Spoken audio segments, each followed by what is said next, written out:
దారం దారం వెనకాల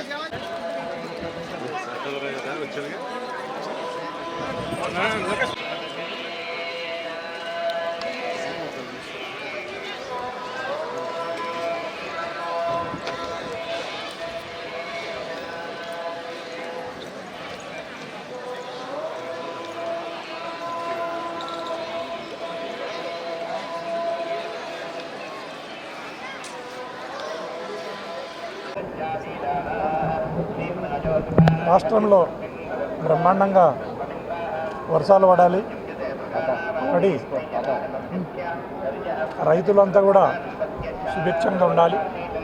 రైతులు బాగున్నప్పుడే ఈ రాష్ట్రం బాగుంటుంది అని గౌరవ ముఖ్యమంత్రి వైఎస్ జగన్మోహన్ రెడ్డి గారు నమ్మినవారు.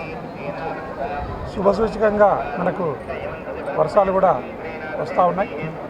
వర్షాలు రావటం అంటే ముందు వర్షాలు వస్తున్నాయంటే దాని వెనుక జగన్మోహన్ రెడ్డి గారు వస్తున్నారనేది ఈ రాష్ట్రం అంతా నమ్ముతుంది.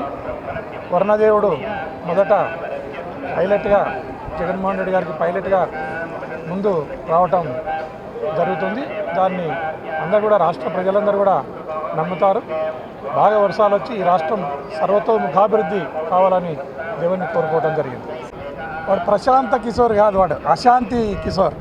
అశాంతి కిషోర్ కానీ మాటలు, వాని మాటలకు వాని మంత్రాలకు చింతకాయలు రాలవు, లేదా పిల్లి చాపిస్తే ఉట్లు దిగవనేది వాడు గుర్తుపెట్టుకోవాలి. అతను ఏదైతే ప్రశాంత్ కిషోర్ రాజకీయంగా కూడా అతను ఒక పార్టీని పెట్టో ఒక పార్టీలో చేరో అతను సఫలీకృతం కావాలని కూడా ప్రయత్నం చేయడం జరిగింది. శకునం పలికిన బల్లి కుడితిలో పడినట్టు వాడు ఎక్కడ కూడా సక్సెస్ కాలేదనేది రాష్ట్ర ప్రజలందరూ కూడా గుర్తు చేసుకోవాలి. ప్రశాంత్ కిషోర్ వాడు తెలుగుదేశం పార్టీ వైపు చేరి అశాంతి కిషోర్గా మారినాడు. అతని మాటలను నమ్మి తెలుగుదేశం పార్టీలో చాలామంది ₹1కు ₹1.5 బెట్టు కాయటం జరుగుతూ ఉంది. వారికి అందరికీ తెలియజేసేది 2019లో ఏవైతే రిజల్ట్స్ ఉన్నాయో ఆ రిజల్ట్సే పునరావృతం కాబోతున్నాయి. ఖచ్చితంగా ఏదైతే ఈరోజు తెలుగుదేశం పార్టీ బెట్టుగా వస్తుందో మూలుగుతున్న నక్క మీద తాటికాయ అన్నట్లుంటుంది.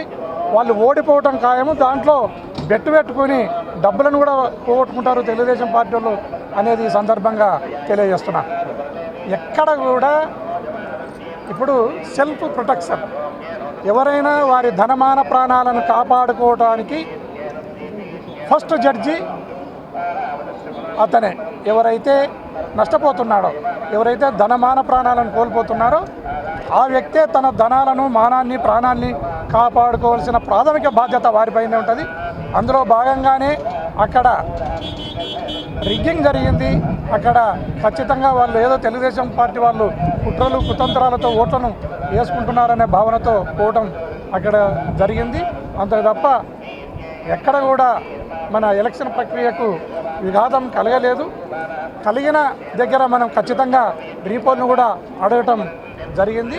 చేతనైతే వాళ్ళు రీపోల్కు కూడా వాళ్ళు కూడా తెలుగుదేశం పార్టీ వాళ్ళు కూడా యాక్సెప్ట్ చేయాలని సందర్భంగా కోరుతున్నాను. అదే కాకుండా ఏదైతే జగన్మోహన్ రెడ్డి గారు లండన్కు పోయే ముందు అసెంబ్లీలో 151కి పైన 22కు మించి పార్లమెంటులో వస్తాడని చెప్పడం జరిగింది. అదే కాకుండా మా పార్టీ వాళ్ళు డేటును, టయాన్ని, ప్లేసును కూడా ఫిక్స్ చేయడం జరిగింది.